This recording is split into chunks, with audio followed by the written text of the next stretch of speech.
Okay. So we are starting now from exchange rate policy. Okay. And the nominal exchange rate, like other prices, is determined by supply and demand. अगर किसी मुल्क की currency जो है वो बहुत ज्यादा सप्लाई मार्केट में आ जाएगी तो क्या होगा? Its price will go down. तो सप्लाई बढ़ जाएगी, प्राइस विल गो डाउन। या सप्लाई बढ़ेगी तो उसकी प्राइस जो है वो कम हो जाती है ना. तो करेंसी की क्या प्राइस है? It's exchange rate. राइट. तो जब मैंने आपको पहली स्लाइड में, दूसरी स्लाइड पे जब हमने डिस्कस किया था कि स्विट्जरलैंड ने कहा कि we want to weaken our currency, तो उन्होंने क्या कहा था कि we will supply Swiss franc in the market and we will buy dollars. They bought $180 billion from the market in order to keep the currency weak. Is that right? Same is what has happened with the Chinese government. Okay? Yes, sir. All right. So the exchange rate is the price of a country's money. Money isn't a good or service produced by private sector. It's an asset whose quantity is determined by the government policy, your monetary policy. So any country can try, mark my words, can try to make its currency strong or make its currency weak. So if you want to weaken your currency, तो आप क्या करते हो? Sir हम जो है supply बढ़ा देंगे मार्केट में. अगर आप अपनी करेंसी वीक करना चाहते हैं, आप उसकी सप्लाई बढ़ा देंगे और मार्केट से फॉरेन एक्सचेंज उठा लेंगे. और अगर आप अपनी करेंसी स्ट्रांग करना चाहते हैं तो आप क्या करेंगे? सप्लाई कम कर देंगे. आप मार्केट से उसकी और डॉलर बेचेंगे. ठीक है, मार्केट से करेंसी उठाएंगे, अपनी लोकल करेंसी, और फॉरेन एक्सचेंज बेचेंगे ताकि आपकी जो करेंसी है वो स्ट्रांग हो जाए. Is that right? Yes, sir. It's a good idea or a bad idea? So it depends कि कंट्री क्या करना चाहती है, उसका एम क्या है. So according अगर आप इंपोर्ट ओरिएंटेड इकोनॉमी है, आपकी ज्यादा इंपोर्ट्स हैं, तो आप क्या करोगे? आप चाहोगे कि आपकी करेंसी स्ट्रांग रहे ताकि आपकी इंपोर्ट सस्ती हो. लेकिन अगर आपकी एक्सपोर्ट ओरिएंटेड इकोनॉमी है तो आप क्या करोगे? आप अपनी करेंसी को वीक करोगे ताकि आपकी एक्सपोर्ट मार्केट में सस्ती हो जाए. Right and wrong? जी सर. सर यहाँ पे वो मार्शल लर्नर इफेक्ट भी आ जाएगा. कौन सा? उसके हिसाब से मार्शल लर्नर इफेक्ट, जिसमें इलास्टिसिटीज अगर 1 के बराबर हो. हाँ, तो फिर तो सेम है ना. मतलब प्रॉब्लम क्या है हमारी इकोनॉमी में? क्या प्रॉब्लम है हमारे यहाँ? स्टेट बैंक क्या कर रहा था? हमारे यहाँ स्टेट बैंक डॉलर बेचता है मार्केट में और पैसे उठाता है किस लिए? कि उसको रुपए को स्ट्रांग रखना है. बट उस काम के लिए आपको क्या चाहिए? फॉरेन रिजर्व्स चाहिए. उसके लिए फॉरेन रिजर्व चाहिए. रिजर्व तो हमारे पास है नहीं, कोई नहीं. हमारे पास तो आज तक $20 बिलियन के रिजर्व नहीं हुए. स्टेट बैंक के पास कभी $20 बिलियन के रिजर्व नहीं हुए आज तक. इंडिया के पास ज्यादा नहीं है, $482 बिलियन के रिजर्व है. चाइना के पास कुछ ज्यादा नहीं, कोई $3 ट्रिलियन के रिजर्व है. You see what I'm saying? Okay?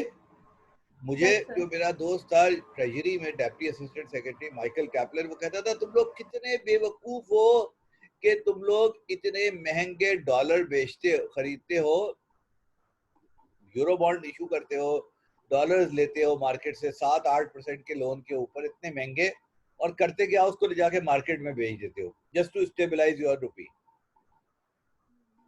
You see what I'm saying? Yes, okay. Sir.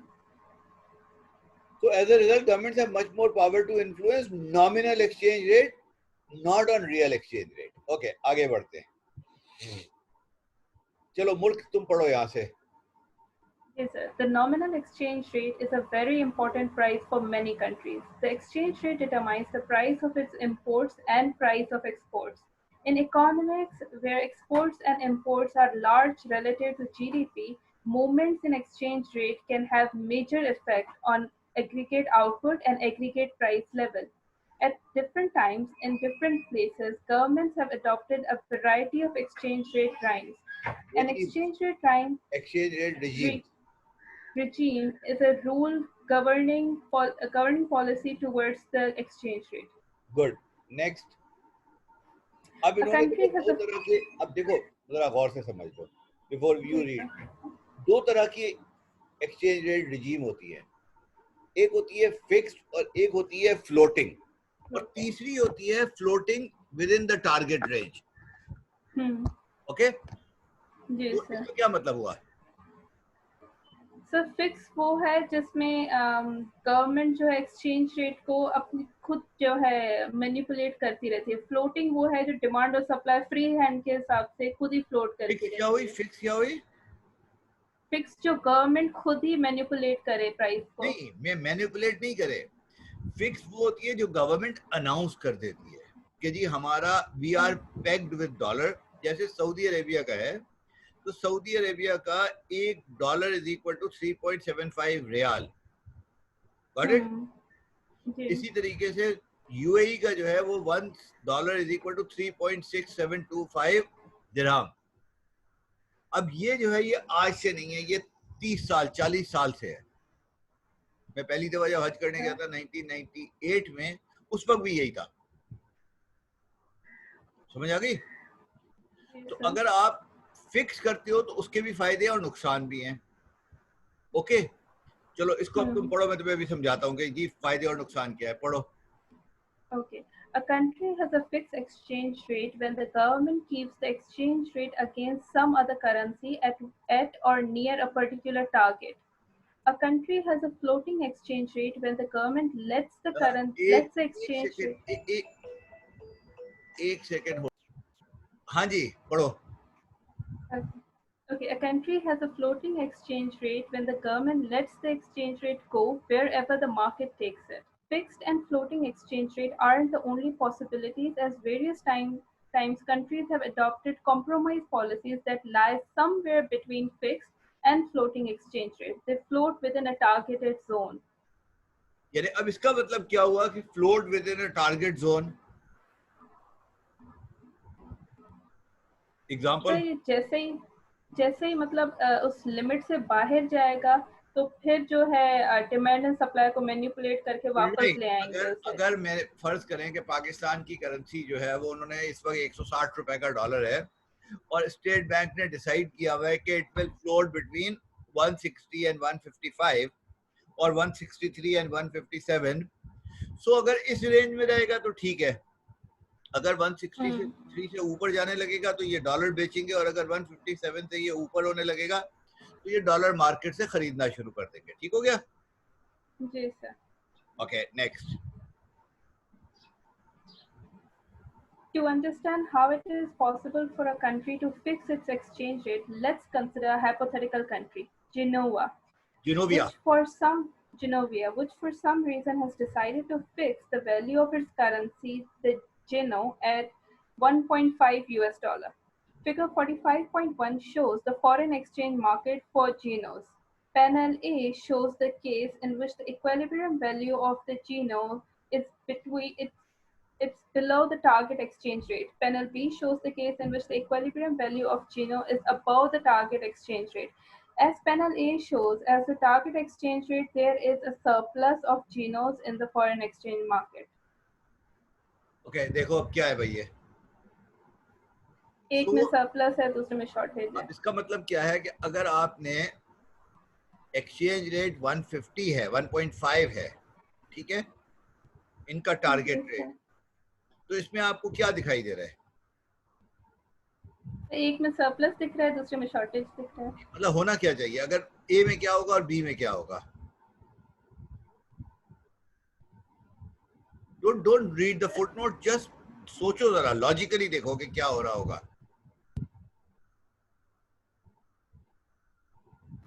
Sir इसमें फिर ये होगा कि जो है गवर्नमेंट ज्यादा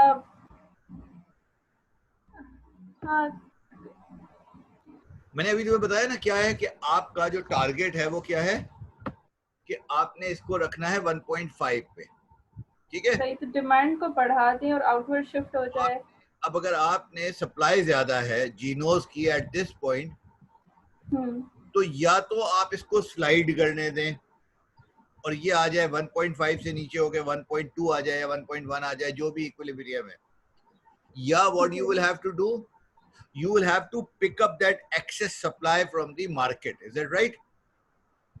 जी, Right or सप्लाई wrong? को इन्वर्ट शिफ्ट करा Which दें। means जी आप सर, जीनो उठाएं और मार्केट में क्या बेचे, डॉलर। डॉलर बेचें। अब आप आ जाए बी के ऊपर। बी में क्या हो रहा है कि करेंसी जो है वो आपकी 1.5 है, लेकिन इसके ऊपर शॉर्टेज है, यानी लोग इस पॉइंट पे प्राइस पे ज्यादा डिमांड कर रहे हैं। 1.5 पे ज्यादा जीनो नहीं सप्लाई करना चाह रहे, तो अब आप क्या करोगे, you will have to तो supply सप्लाई in बढ़ा the देंगे। market and you will buy dollars, ताकि करेंसी 1.5 रहे। अगर आप इंटरवीन नहीं करोगे तो क्या होगा, एक्सचेंज रेट ऊपर हो जाएगा। राइट और रॉन्ग? जी सर, न्यू इक्विलिब्रियम पे आ जाएगा। ठीक है ना, क्लियर? जी। आप लोगों को सबको समझ आ गई नहीं आई? उजाला समझ आ रही है नहीं? जी सर। ओके, अब हमने यहां तक किया ना, अब हम इसको वापस पढ़ लेते हैं जाके, जो हमने अभी डिस्कस किया ना। सो चलो उजाला तुम पढ़ो भाई यहाँ से। How can an exchange rate be held fixed? How can the Genovian government support the value of the Geno to keep the rate where it wants? There are three possible ways the Genovian government can support the Geno. It can soak up or buy the surplus of its own currency by selling dollars. This what SBP does to keep exchange rates fixed. एक minute, this is what, okay, this is what State Bank of Pakistan does to keep exchange rate fixed, but this results in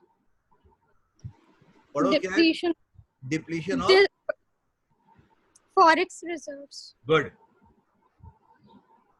The Genovian government can try to shift the supply and demand curves for the Geno in the foreign exchange market. An increase in interest rates will increase capital inflow and decrease capital outflow. ये भी बात सही है, हमने पहले discuss की थी ना जब वो इकोनॉमी कर रहे थे, कि अगर इंटरेस्ट रेट बढ़ जाएंगे किसी इकोनॉमी में तो इनफ्लो ज्यादा होंगे, फ्लोज बढ़ जाएंगे। Very good. नंबर 3 पढ़ो भाई उजाला। It can reduce the supply of Genos to the foreign exchange market by requiring domestic residents who want to buy foreign currency to get a license and giving this license only to people engaging in approved transactions. Licensing systems that limit the right of individuals to buy foreign currency are called foreign exchange controls.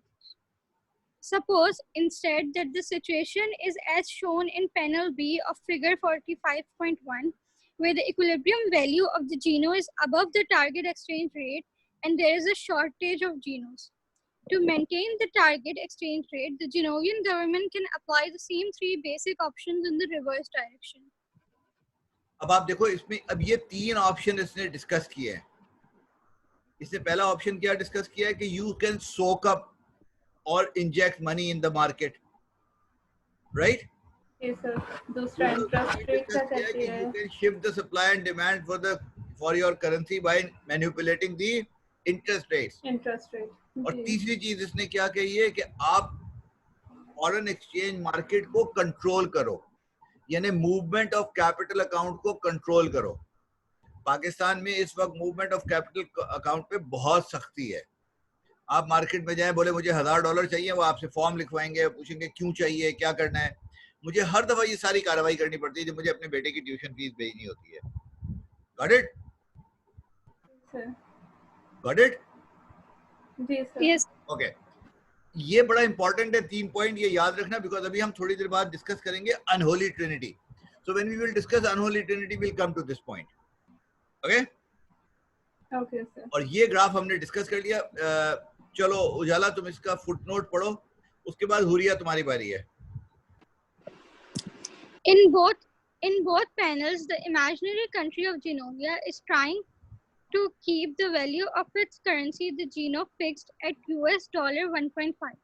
In panel A, there is a surplus of Genos on the foreign exchange market. To keep the Geno from falling, the Genovian government can buy Genos and sell US dollars. एक second ठहर जाओ, एक second ठहर जाओ। मैंने तुम्हें बताया ना, यही कर रहा है ना पाकिस्तान। हमने क्या किया था, हमने 105 पे जब डॉलर रखा तो लोग पैसे कन्वर्ट कराना चाहते थे डॉलर्स में, राइट और रॉन्ग? तो जब पैसे कन्वर्ट कराना चाहते थे लोग, तो हम क्या करते थे कि हम डॉलर सप्लाई करते थे और अपनी करेंसी खरीदते थे, right? To keep dollar artificially strong, rupee artificially strong. Is that right और रॉन्ग? Yes, sir. चलो अब पैनल बी पढ़ो। In panel B, there is a shortage of Genos. To keep the Geno from rising, the Genovian government can sell Genos and buy US dollars. Got it? Yes, Good. sir. Huriya Abbas, यहाँ से पढ़ना शुरू करो। Exchange rate regimes. One benefit of a fixed exchange rate is certainty about the future value of a currency. An additional benefit to adopting a fixed exchange rate, by committing itself to a fixed rate, a country is also committing not to engage in inflationary policies because such policies would destabilize the exchange rate. However, there are also costs to fixing the exchange rate. To stabilize an exchange rate to intervention, a country must keep large quantities of foreign currency on hand. ये सारी बात सही हो गई ना? मैंने already explained it to you. जो second bullet है वो समझने वाली है, वो ये है कि आपने देखो, मैं अगर एक्सचेंज रेट फिक्स रखता हूँ, ठीक है, तो मेरा जो इंपोर्टर है उसको बहुत फायदा है कि जब वो ऑर्डर करता है मशीनरी $105 के ऊपर, जब वो लैंड करती है मशीनरी, तो वो 105 के हिसाब से ही मैं उस पर ड्यूटी देता है, वो है ना? It is predictable ना, he can set his prices, he can do his costing for the next 6 months, right or wrong? Yes, sir. Yeah, right. लेकिन आप फर्ज करो कि आपने एक मशीन मंगाई, 105 का डॉलर था, बाय द टाइम मशीन आई तो उसकी कॉस्ट 120 हो गई, तो आपकी 15% जो प्राइस बढ़ गई रुपी की, डॉलर की प्राइस बढ़ गई, तो इसका मतलब क्या हुआ कि आपका प्रोजेक्ट 15% एक्सपेंसिव हो गया। आपके प्रोजेक्ट का जो इम्पोर्टेड कंपोनेंट था उस मशीनरी की हद तक वो 15% एक्सपेंसिव हो गया, राइट और रॉन्ग? Right sir. तो इसका मतलब ये है कि ये फ्लोटिंग एक्सचेंज का नुकसान हो जाएगा। फिक्स एक्सचेंज रेट में ऐसी कोई कहानी नहीं है, ठीक है? But last bullet is very important again. अगर अच्छा, दूसरी बुलेट में वो क्या कह रहा है कि अगर आपने इन्फ्लेशनरी पॉलिसी रख ली अपने मुल्क में तो क्या होगा?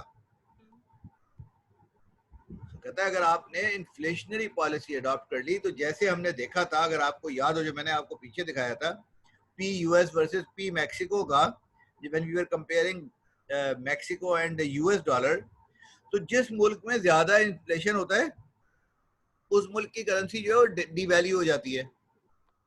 जी सर। सिंपल उसूल याद है। एक्सपोर्ट्स कम हो जाते हैं। नहीं, अभी ठहर जाओ, वो एक्सपोर्ट की तो बाद में बात करेंगे। सबसे इंपॉर्टेंट चीज क्या है? मैंने अभी एक बात बताई थी आपको कि अगर किसी चीज की प्राइस, अगर किसी चीज की अगर करेंसी जो है उसकी सप्लाई ज्यादा हो जाए तो उसकी प्राइस बढ़ जाती है, उसकी प्राइस कम हो जाती है, उसकी प्राइस कम हो जाती है क्योंकि सप्लाई बढ़ गई है, ठीक है? और अगर उसकी शॉर्टेज हो जाए तो उसकी प्राइस बढ़ जाती है। ये सही है? जाती है, सही है। अच्छा, अब हम क्या देख रहे हैं कि फर्ज करें कि आपकी करेंसी जो है, पाकिस्तान की बात करते हैं, हमारा इन्फ्लेशन इस वक्त 8% है, ठीक है? और लेट अस अज्यूम इंडिया का इन्फ्लेशन जो है वो 4% है। Is that right? जी सर। तो मेरा जो रुपया है वो मैं उसको जब डॉलर में कन्वर्ट करता हूँ तो मैं देखता हूँ कि मेरा रुपया जो है वो 8% डेप्रिशिएट होना चाहिए, क्योंकि मेरे मुल्क में 8% इन्फ्लेशन हो गया ना, कंपेयर्ड विद इंडिया जहाँ 4% हुआ है। अगर दुनिया के सारे मुल्कों में 4% इन्फ्लेशन हो और इंडिया में भी 4% इन्फ्लेशन हो, तो इंडिया को अपनी करेंसी एप्रिशिएट और डेप्रिशिएट करने की जरूरत नहीं है। सबकी इन्फ्लेशन उतनी है ना? जी सेम है। अगर सबकी उतनी है और पाकिस्तान का इन्फ्लेशन जो है वो 8% है, तो क्या होगा? इसका मतलब होगा कि पाकिस्तान में प्राइसेस बढ़ गई। सही। विच मीन्स मेरी करेंसी जो है वो 4% वीक हो जानी चाहिए। मेरा एक्सचेंज रेट जो है वो 4% जो है वो बढ़ जाना चाहिए। पहले 105 का था तो अब 109.5 का हो जाना चाहिए। गॉट तो इट? इस राइज की वजह क्या होगी? किसकी? ये जो आप कह रहे हैं जो इंक्रीज आएगा, उस इंक्रीज की वजह क्या होगी? वजह क्या है? इसकी वजह बड़ी सिंपल है। इसकी वजह है कि डिफरेंस बिटवीन प्राइसेस, अगर आपने पिछली क्लास अटेंड की थी तो लेट जी। Me get to this point. Look at this slide. वो क्या कह रहा है? जी real sir. Exchange rate is equal to nominal exchange rate times price in US divided by price in Mexico. Mexico. तो अगर प्राइस इन मैक्सिको जो है वो बढ़ गई और प्राइस इन यूएस सेम रहा तो आपका रियल एक्सचेंज रेट डिफरेंट हो जाएगा या नहीं होगा? हो जाएगा डिफरेंट। ठीक है, जी। आप इसको इसमें आप फिगर डाल के देखो। चलो मैक्सिकन पीसो की जगह let us do some exercise. आप मैक्सिकन पीसो की जगह पाकिस्तान डालो और 160 लिख लो। ठीक है, ठीक है। Let us do some homework, short exercise. आपने 160 लिखा, प्राइस इन यूएस जो थी वो 100 बेस ईयर था तो 100 रही, राइट? प्राइस इन यूएस 100 से 105 हो गई। ओके, और मैक्सिको जो है वो 110, पाकिस्तान की जो है वो 110 हो गई। जरा निकालो क्या निकलेगा, बताओ भाई। अगर तो हमारा नॉमिनल एक्सचेंज रेट 160 है और प्राइस इन यूएस 100 है और प्राइस इन मेक्सिको 110 कह रहे है, हैं। तो हमारा रियल एक्सचेंज रेट और नॉमिनल एक्सचेंज रेट बराबर हो गया। ठीक है। Is that right? जी सर। लेकिन अगर प्राइस जो है पाकिस्तान में 110 हो गई और यूएस में 105 हुई तो ये हो रहा है 152.7। नो, तो आपका इसका मतलब है कि आपका रियल एक्सचेंज रेट कम हो गया। लेकिन अगर आप नॉमिनल एक्सचेंज रेट में जाएं तो you will have to multiply 160 right with 110 and divide by 105. Is that right? तो आपका नॉमिनल एक्सचेंज रेट क्या होना चाहिए? तो ये आ रहा है 167.6। अच्छा, 167 क्या है? एग्जैक्टली 5% हो गया। जी sir. Do you see that?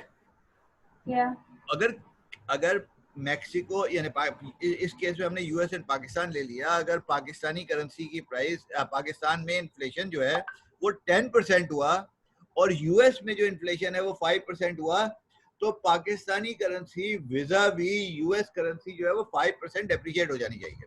Appreciating. जी सर। Got it? या दैट इज व्हाई जब हमने उस वक्त अभी हमने एक सवाल किया था, ये जो लिखा हुआ है इसमें सेकंड बुलेट पढ़ो। In fact, the relative price of US and Mexican products changed between 1993 and 2013, although the exchange rate changed a lot. Right, इसने सवाल किया था। लास्ट स्लाइड में सवाल देखो, what is the question? Did the price of Mexican product expressed in terms of US dollar also fall by more than 75%, or the prices of Pakistani product fell by 66%?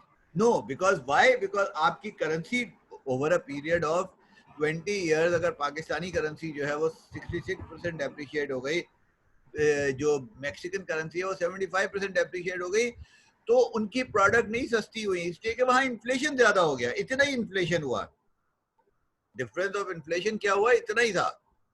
तो उसने यहाँ पे क्या कहा है इस स्लाइड में, वो कहता है कि एक्सेप्ट फॉर 94 95 आप देखो कि आपका रियल एक्सचेंज रेट जो वही है या नहीं है? नॉमिनल एक्सचेंज रेट बढ़ गया। और नॉमिनल एक्सचेंज रेट क्यों बढ़ा? Because of the difference in inflation. Huriya पढ़ो जरा इस स्लाइड का फुटनोट पढ़ो। Between November 1993 and December 2011, the price of a dollar in Mexican pesos increased dramatically. But because Mexico had higher inflation than the United States, the real exchange rate, which measures the relative price of Mexican goods and services, ended up roughly where it started. Got it? यानी वो तो तकरीबन वही 5 की level पे है जो real exchange rate है, लेकिन नॉमिनल एक्सचेंज रेट जो है वो बहुत बढ़ गया क्योंकि आपके मुल्क में इन्फ्लेशन बढ़ गई थी। Got it? Yes, sir.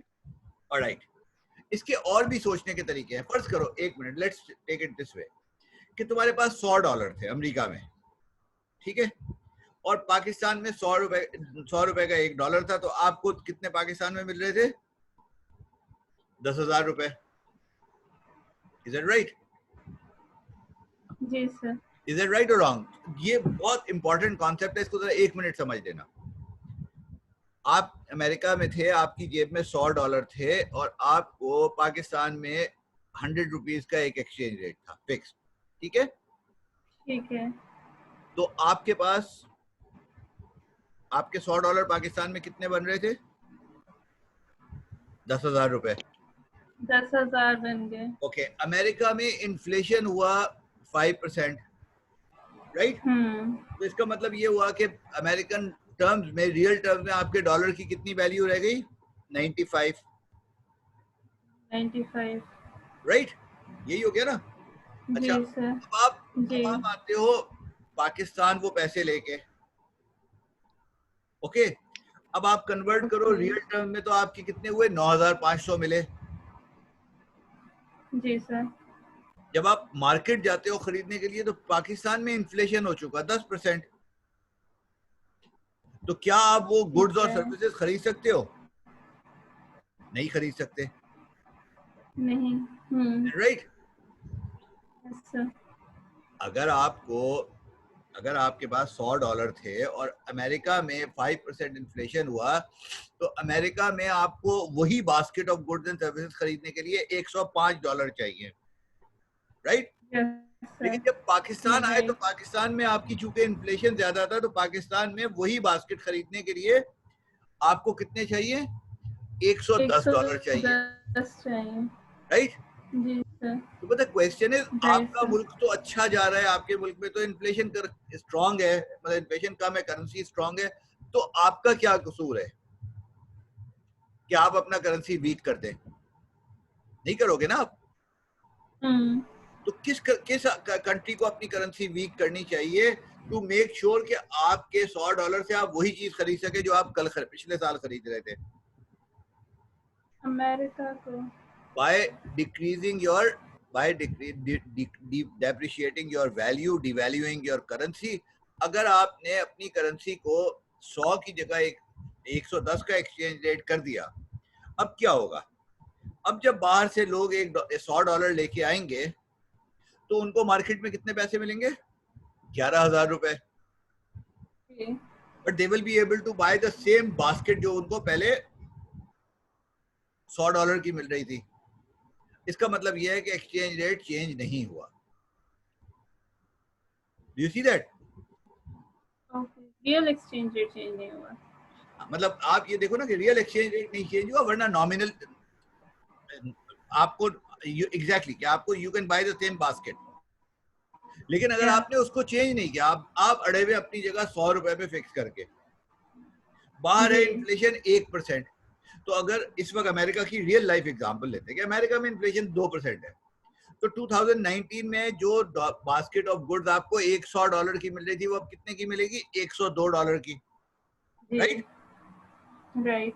Pakistan में इन्फ्लेशन कितना हुआ? 8%। तो पाकिस्तान में वो बास्केट ऑफ गुड कितने की मिलेगी अब? 108 की। तो 108 की। तो इसका मतलब ये हुआ कि मुझे ज्यादा डॉलर चाहिए, है ना? इसका मतलब ये है कि मुझे जितना डिफरेंस आया है इन्फ्लेशन का, मेरा रुपया उतना कमजोर हो गया, मुझे उसको डिवैल्यू कर देना चाहिए। You got the point? Yes, sir. You got the point or no?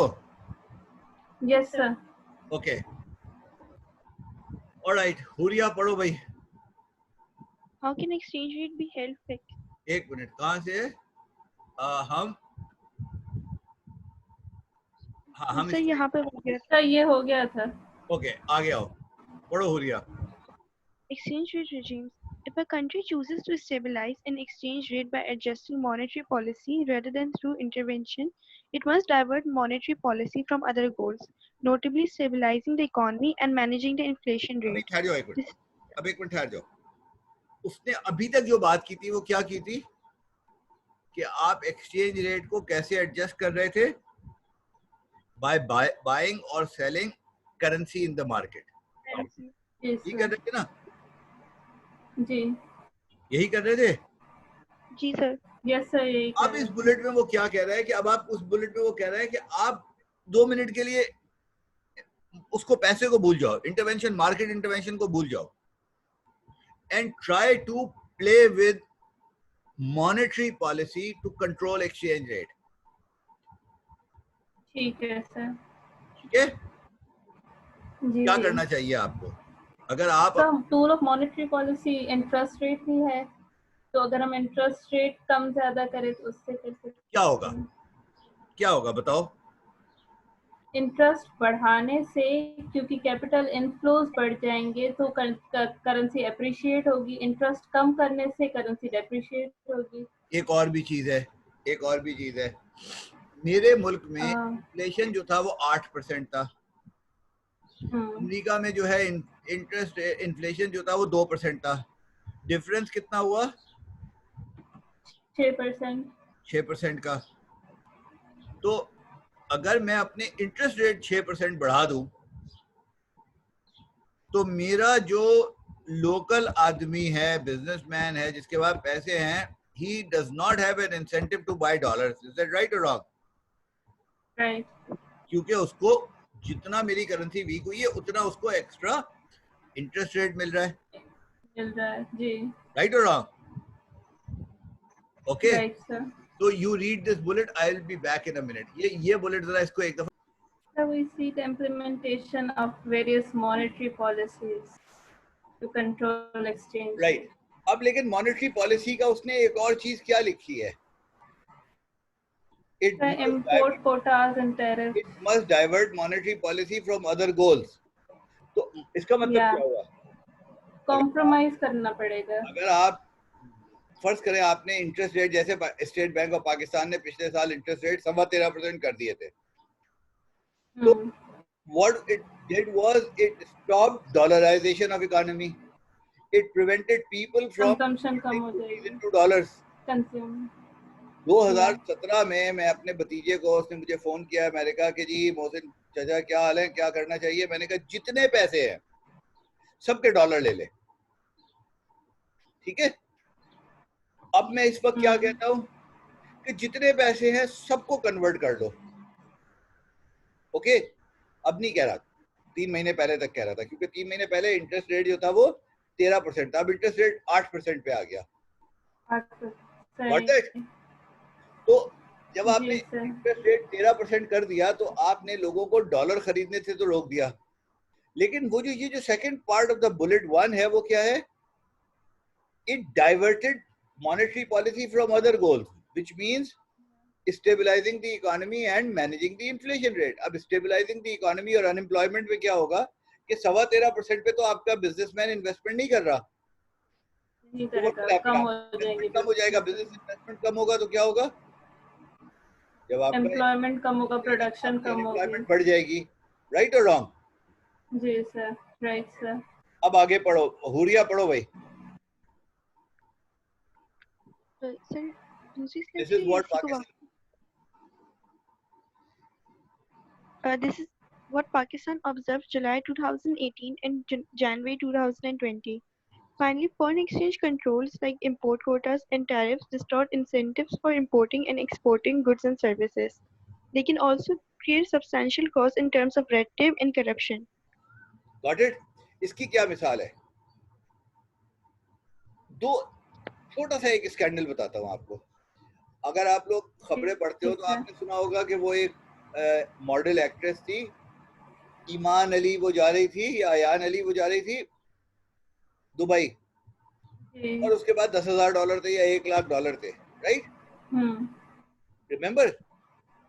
क्या हो रहा है कि चूंकि फॉरेन एक्सचेंज कंट्रोल लगे हुए थे तो उसने डॉलर कन्वर्ट कराया और वो बाहर लेके जा रही थी.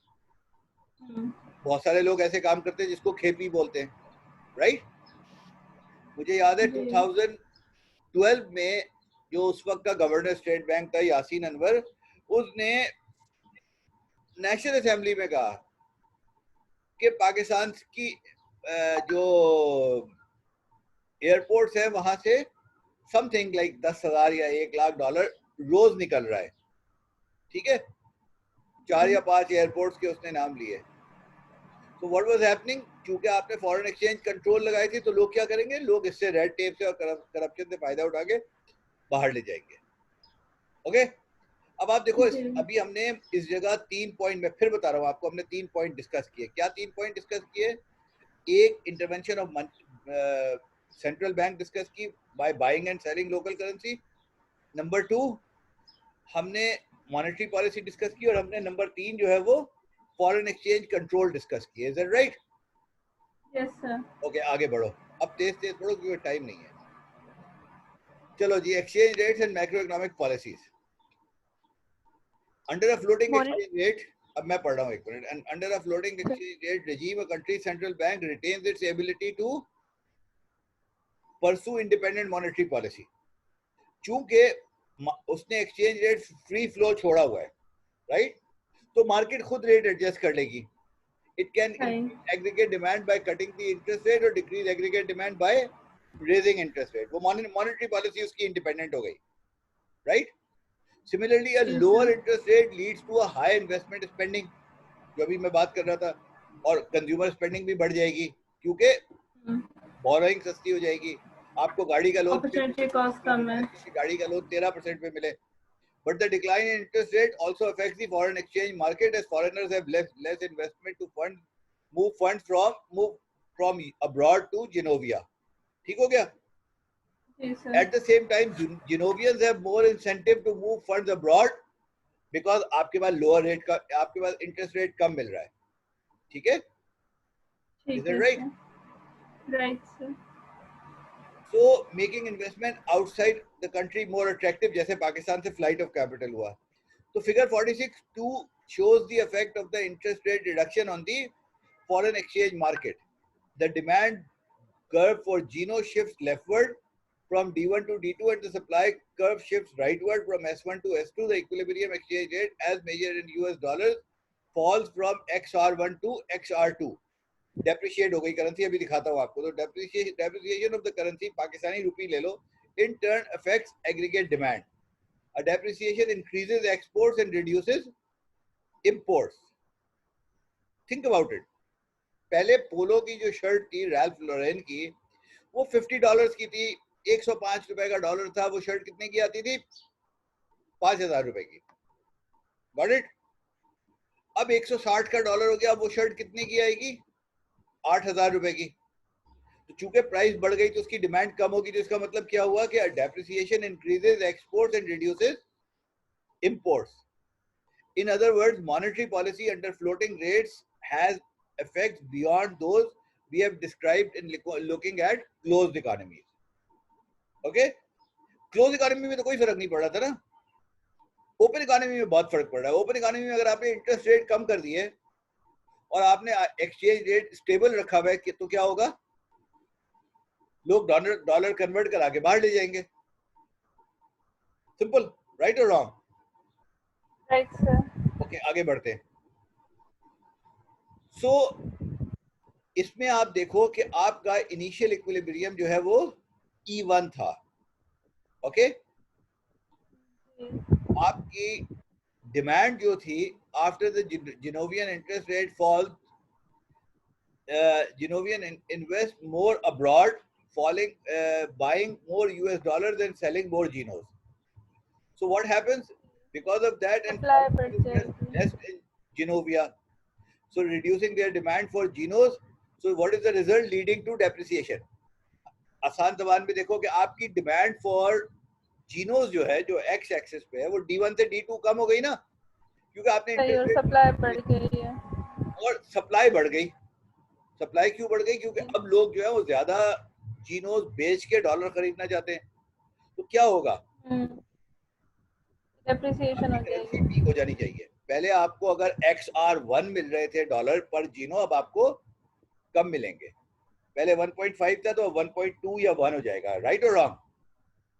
Right sir. ओके, अब ये जो इतनी सारी मैंने आपको कहानी बताई थी, बहुत सारी कहानी मैंने आपको बताई थी, ये कहानी मैंने आपको बताई थी इस चीज को, I wanted to lead you to this concept of unholy trinity. Trust me, हमारे बहुत सारे लोगों ने इसका नाम भी नहीं सुना और उनको पता भी नहीं क्या चीज होती है। ओके, ये बेंजामिन कोहन और पॉल क्रूगमैन का आइडिया है। Okay, shall I start? Unholy trinity में, बिफोर आई मूव, अब मेरी बात जरा गौर से सुनो। In unholy trinity it says दुनिया का कोई सेंट्रल बैंकर तीन काम इकट्ठे नहीं कर सकता। जस्ट गिव मी 1 सेकेंड जी।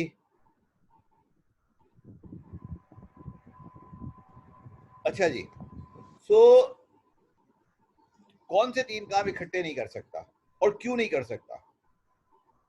वो कहता है दुनिया का कोई सेंट्रल बैंकर तीन काम इकट्ठे नहीं कर सकता। नंबर 1 के वो एक्सचेंज रेट फिक्स रखे, जैसे पाकिस्तान में हमने रखा 100 या 105 पे, ठीक हो गया। नंबर 2, मॉनेटरी पॉलिसी वो इंडिपेंडेंट रखे। इंडिपेंडेंट मॉनेटरी पॉलिसी का मतलब क्या है कि अगर हम मैक्रो इकोनॉमिक प्रिंसिपल्स के साथ हिसाब से चले तो हम क्या कहते हैं कि अगर आपकी करेंसी वीक हो गई है तो आप अपना इंटरेस्ट रेट बढ़ा दें, या रुपया डिवैल्यू करें, या एक्सचेंज रेट बढ़ा दें। राइट और रॉन्ग? अगर 105 का डॉलर था और आपकी इन्फ्लेशन 10% थी और अमेरिका में इन्फ्लेशन 2% थी, तो आपको 8% रुपये को वीक कर देना चाहिए। राइट? अगर आप ये नहीं कर रहे तो आप इंटरेस्ट रेट बढ़ा दो। यही बात थी ना। इंडिपेंडेंट मॉनेटरी पॉलिसी का मतलब ये है कि नहीं, हमने कहा हम अपना पॉलिसी रेट 6% रखेंगे। इकोनॉमिक प्रिंसिपल्स कह रहे हैं कि 10% होना चाहिए, लेकिन हम क्या कह रहे हैं, हम 6% रखेंगे। तो what is this called? Independent monetary policy. तो अब दो चीजें हो गई अभी तक हमने डिस्कस किए कि एक, दुनिया का कोई सेंट्रल बैंकर जो है वो पॉलिसी रेट फिक्स, अगर वो फिक्स रख रहा है और इंडिपेंडेंट मॉनेटरी पॉलिसी रख रहा है, तो फिर वो तीसरा काम क्या नहीं कर सकता? ओपन कैपिटल अकाउंट नहीं रख सकता, फ्री मूवमेंट ऑफ कैपिटल नहीं रख सकता। फिर क्या होगा? अयान अली टाइप के लोग जो सब पैसे लेके भाग जाएंगे। Got it? Yes, sir. अगर आपने ये क्या हुआ, यानी तीन चीजें थी, तो उसने कहा अनहोली ट्रिनिटी, यानी कि ये तीन चीजें जो है ये अनहोली है, इकट्ठी नहीं हो सकती। अब पढ़ो जरा इसको, हुरिया पढ़ो जरा, तेज तेज पढ़ना।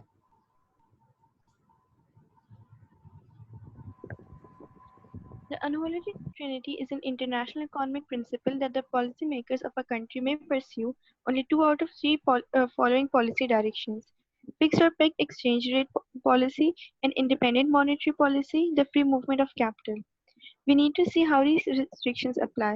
In case of Pakistan, SPP needs to keep interest rates higher than international rates plus depreciation so as to avoid people from converting rupees into high-yielding foreign currency, US dollars mostly.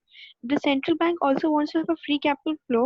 The only way the central bank could prevent depreciation of the home currency is to sell its foreign currency reserves.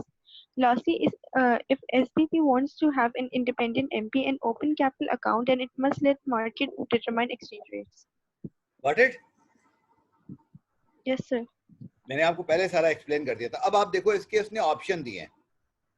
चलो ऐसा करो, 1 minute ठहरो, सलीम तुम यहां से पढ़ो भाई।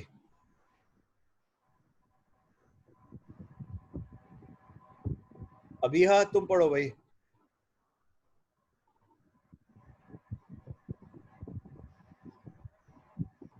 दोनों नहीं है। चलो Option A, sir. Options available under unholy trinity. Option A, a stable exchange rate and free capital flows, but not an independent monetary policy, because setting a domestic interest rate that is different from the world interest rate would undermine a stable exchange rate due to appreciation or depreciation pressure on the domestic currency. Option B, an independent monetary policy. पहले एक minute ठहर जाओ। पहला option A क्या है कि आपने stable exchange rate रख लिया 105 रुपए का और आपने फ्री कैपिटल फ्लो भी कर दिए। राइट? यानी आपने कहा कि अगर किसी को रुपए से कन्वर्ट करना है तो कन्वर्ट करके ले जाए, राइट? बट देन आप इंडिपेंडेंट मॉनेटरी पॉलिसी नहीं रख सकते। फिर आपको जितना आपका रुपया डेप्रिशिएट हो रहा है उतना आपको इंटरेस्ट रेट बढ़ाना पड़ेगा, because setting a domestic interest rate that is below the world interest rate would obviously undermine your stable exchange rate regime. तो या तो वो डेप्रिसिएशन करेगा या लोग पैसे लेके भाग जाएंगे। समझ आ गई ना?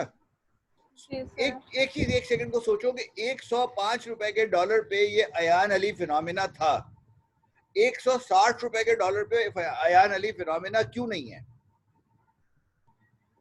इसलिए कि रुपया डेप्रिशिएट हो चुका, इंटरेस्ट रेट ऑलरेडी 8% है, पहले तो 13% था।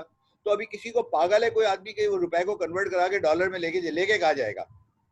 बाहर तो इंटरेस्ट रेट कम है, यहाँ इंटरेस्ट रेट ज्यादा है।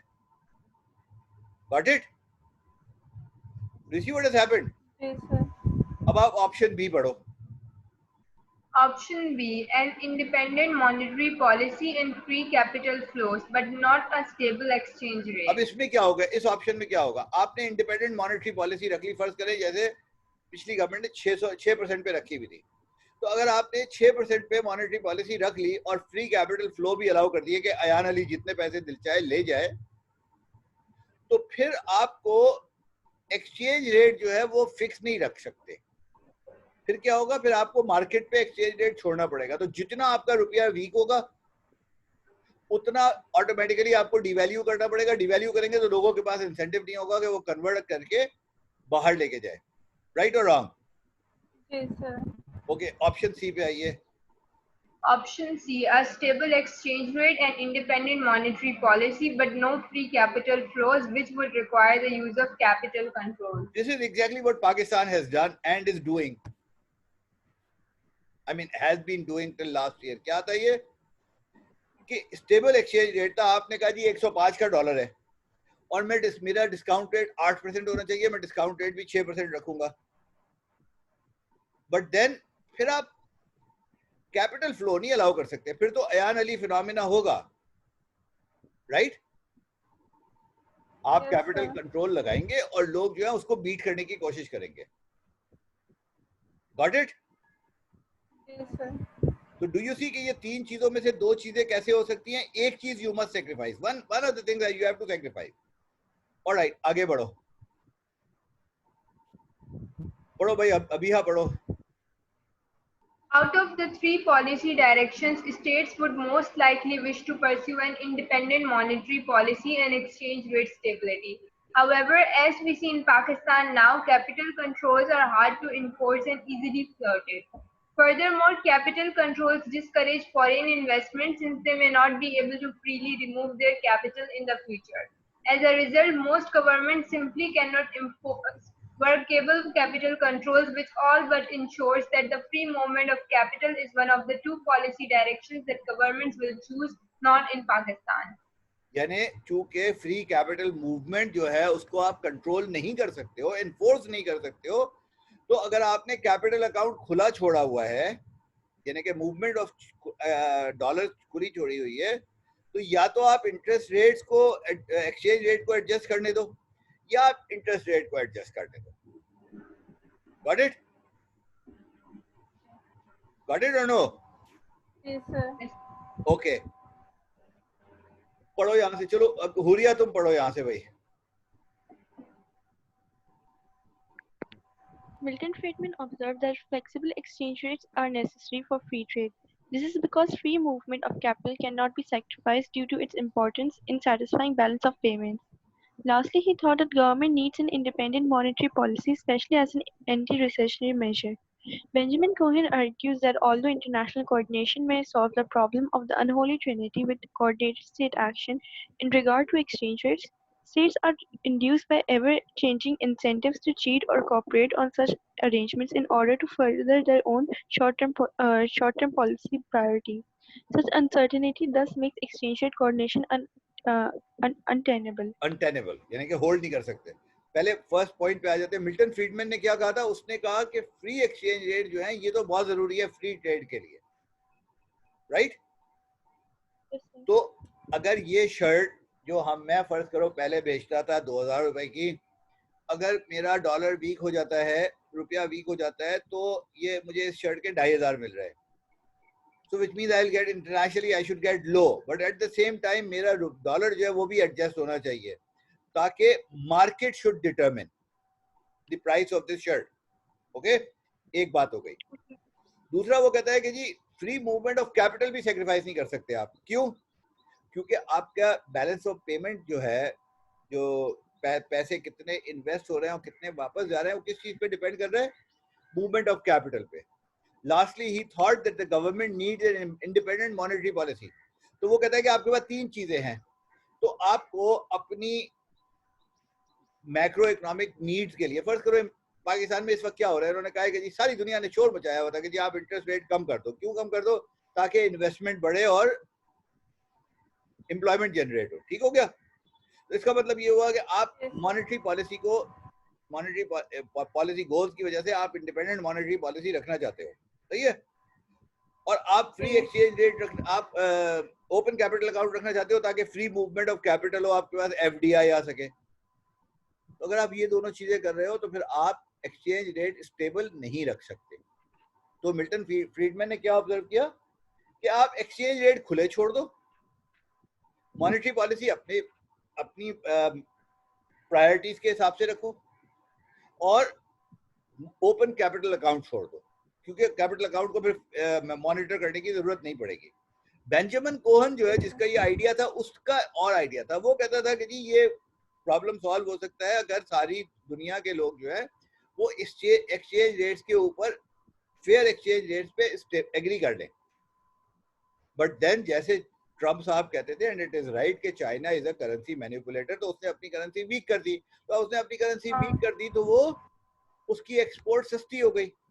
तो ये जो सेकंड बुलेट का जो आप पढ़ना शुरू करो तो वो कहता है कि states are induced by ever changing incentive to cheat. Right? उसूलन क्या होना चाहिए था? जब मैं ट्रेजरी जाता था ना, तो मैं उनसे कहता था कि देखो उस जमाने में 6.15 6.17 युआन का रेमेंबी का $1 था, और मैं उनको कहता था अमेरिकियों को कि देखो अगर तुम लोग इसको 4 पे ले आओ ना किसी तरीके से, तो दुनिया जो है बहुत सारी स्टेबल हो सकती है. क्यों? इसलिए कि मैं आपको एक लतीफा बताता हूँ, रियल लाइफ. मैं 2006-7 में यूएसएड में जॉब कर रहा था. एक दिन मैं घर आया, मेरे बच्चे ने कहा कि जी छर्रे वाली गन चाहिए. मैं उसको दुकान ले गया, मैंने उसको कहा कि छर्रे वाली गन दो. उसने मुझे गन दिखाई, मैंने हाथ में उठा के देखा, एक गन मुझे अच्छी लगी, जरा थोड़ा सा उसमें मेटल था, तमीज की गन थी, सब पसंद आई. मैंने उससे कहा कितने की है? उसने मुझे कहा 75 रुपीज की. कितने की कहा? 75. तो मेरे मुंह से बेख्तियार निकला 75. तो उसने कहा आप 70 रुपए दे दो. मैंने क्यों इस तरह हैरानी से कहा था? बिकॉज मैंने इसलिए हैरानी से कहा था बिकॉज मेरे दिमाग में एज एन इकोनॉमिस्ट पहला सवाल ये आया था कि क्या मेरे मुल्क की इंडस्ट्री ये गन 75 रुपीज की बना के बेच सकती है? नहीं बेच सकती. तो इसका मतलब क्या हुआ? इसका मतलब ये हुआ कि पाकिस्तान की जो टॉय इंडस्ट्री है वो खत्म हो गई. Got it?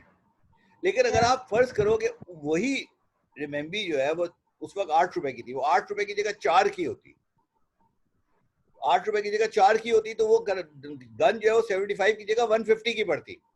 राइट? प्रॉबेबली मेरी इंडस्ट्री जो है वो 100 या 120 पे कंपेटिटिव थी, 75 पे कंपेटिटिव नहीं है. You see that?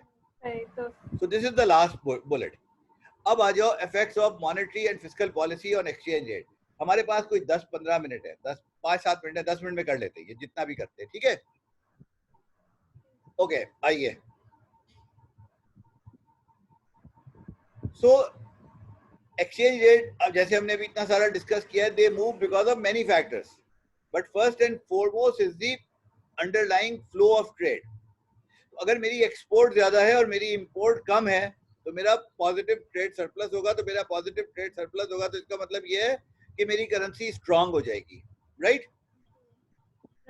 एक बात हो गई. Also exchange rates move due to legitimate hedging activity of companies. बहुत सारी कंपनीज जो है वो हेजिंग करती हैं, फॉरवर्ड कवर ले लेती हैं to protect themselves from the foreign exchange shock.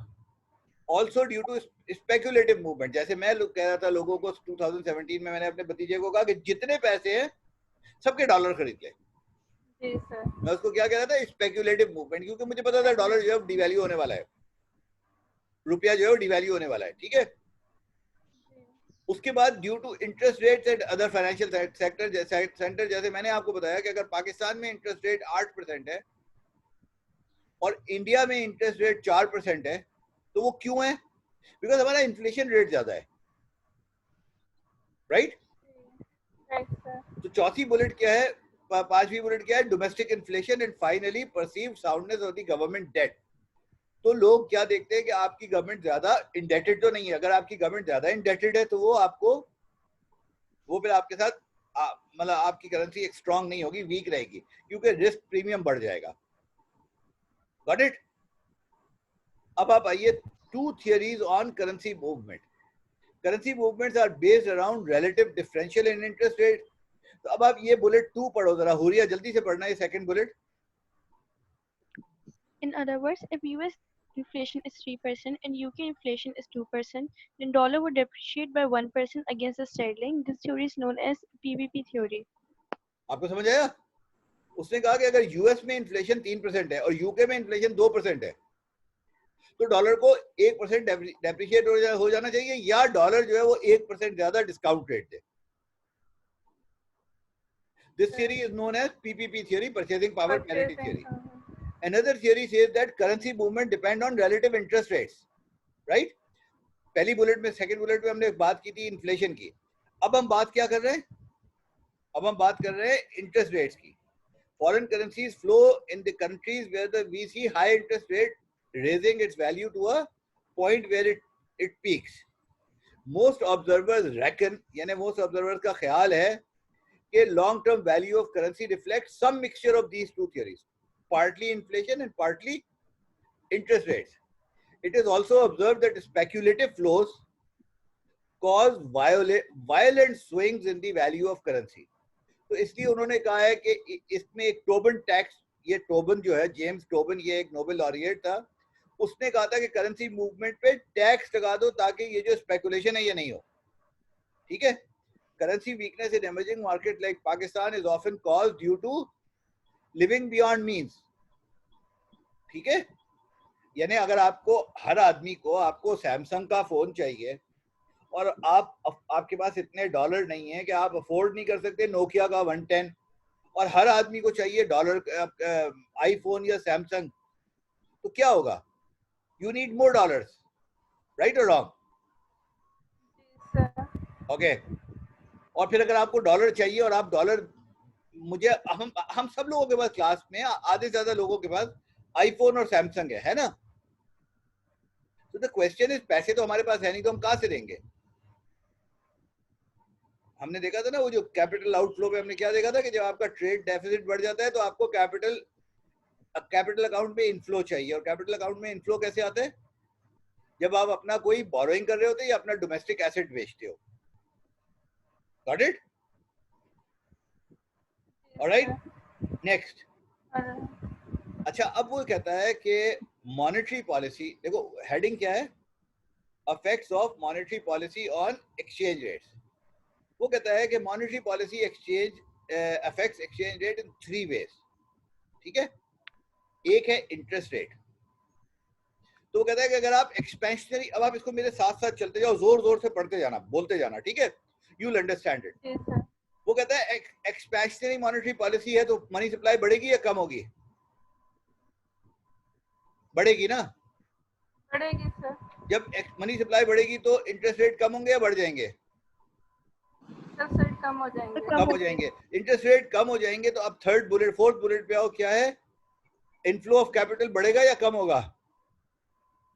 कम हो जाएगा. कम हो जाएगा. तो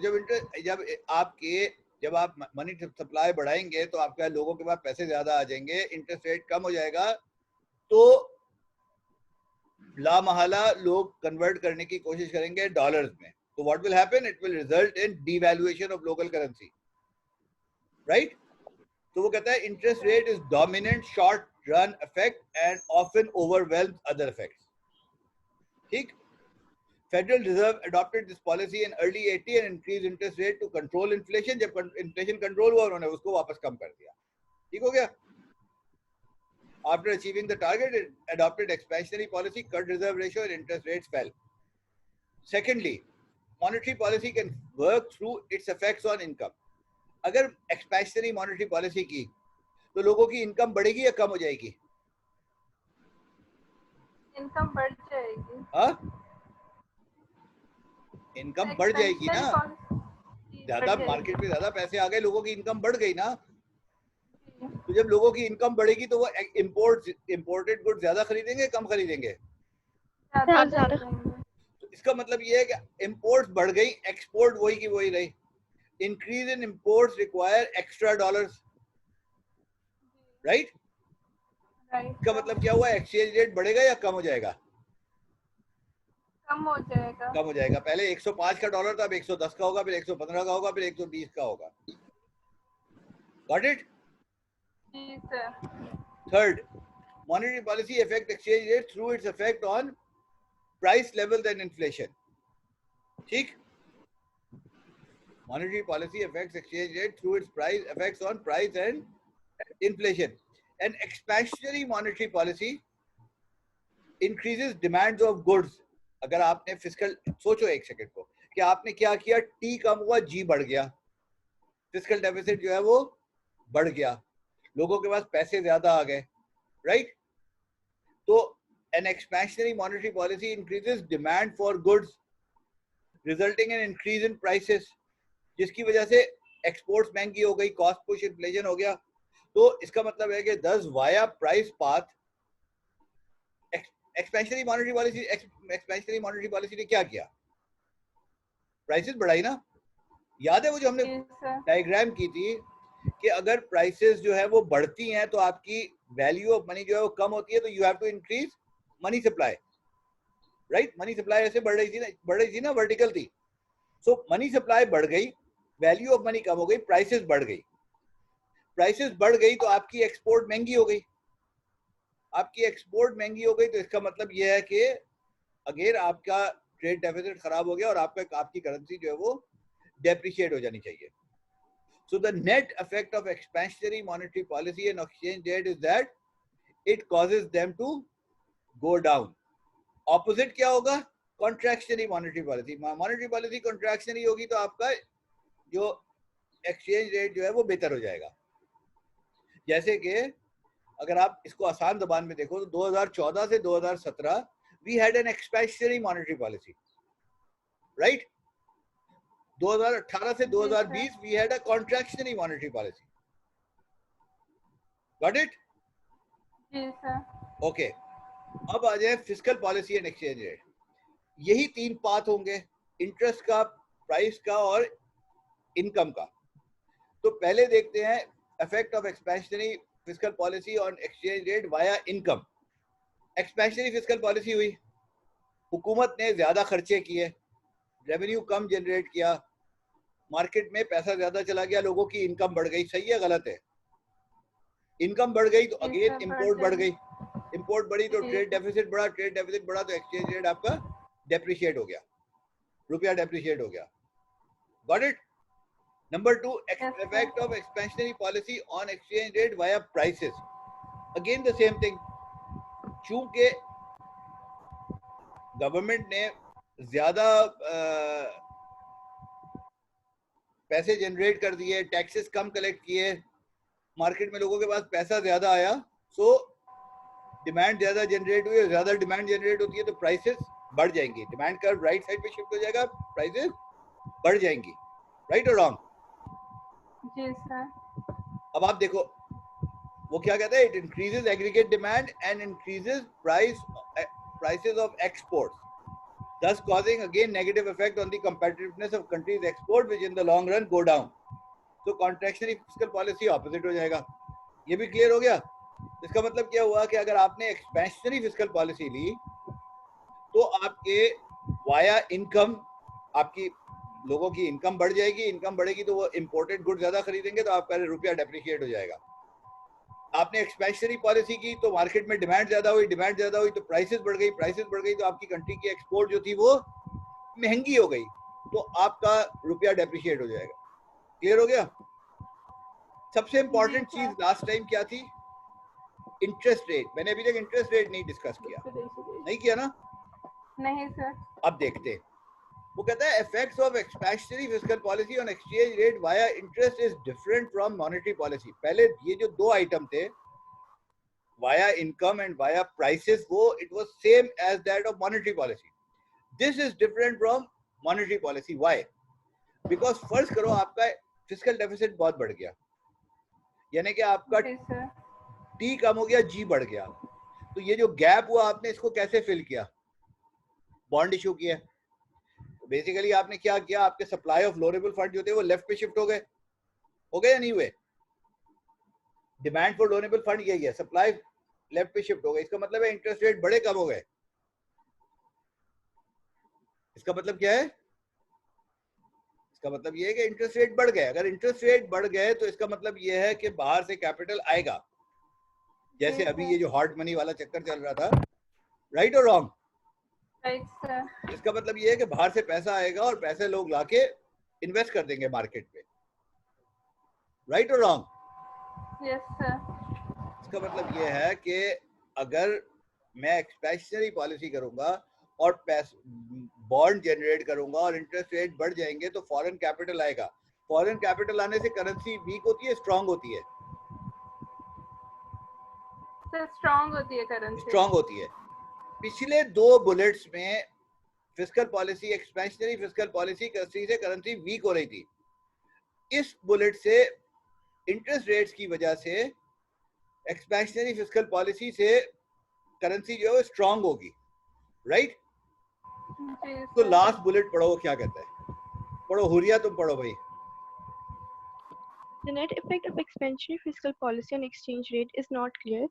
If its effect on income is more pronounced, it will cause them to go down. If the effect on interest rate is more pronounced, then exchange rates will go up. Got it? जी sir. समझ आ गई? Monetary policy में जब भी monetary policy expansionary होगी, आपकी currency week हो जाएगी। डन? क्लियर हो गई थी ना ये बात? तीन तरीके थे। तीन तरीके क्या थे? एक वाया इंटरेस्ट था, मॉनेटरी पॉलिसी बढ़ रही थी, इंटरेस्ट रेट कम हो रहे थे तो आपकी करेंसी वीक हो रही थी। नंबर 2 वाया इनकम था, इनकम बढ़ रही थी तो लोगों के पास जो पैसे ज्यादा आ रहे थे, और चूंकि पैसे ज्यादा आ रहे थे तो उसकी वजह से जो हमने जहां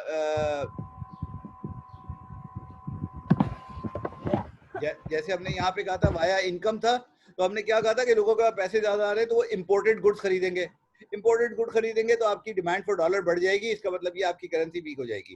थर्ड पॉइंट था थ्रू इट्स प्राइसेस। इनकम बढ़ेगी तो aggregate demand curve right side पे शिफ्ट हो जाएगा, aggregate demand curve right side पे शिफ्ट हो जाएगा तो प्राइसेस बढ़ जाएंगी, है ना? तो इसका मतलब है प्राइसेस बढ़ेगी तो आपकी एक्सपोर्ट महंगी हो जाएगी। ये पॉइंट तीनों क्लियर हो गए। तो तीनों इफेक्ट से expansionary monetary policy interest rate weak कर रही थी।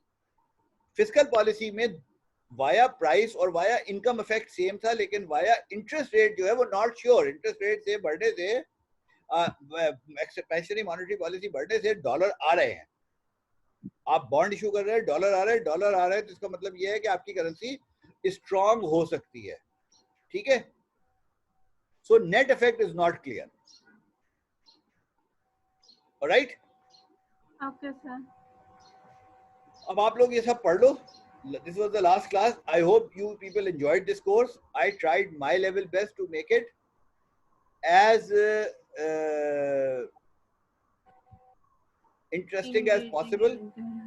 ठीक हो गया तो सही है, नहीं तो मजबूरी है, कुछ नहीं, I can't help it. Okay?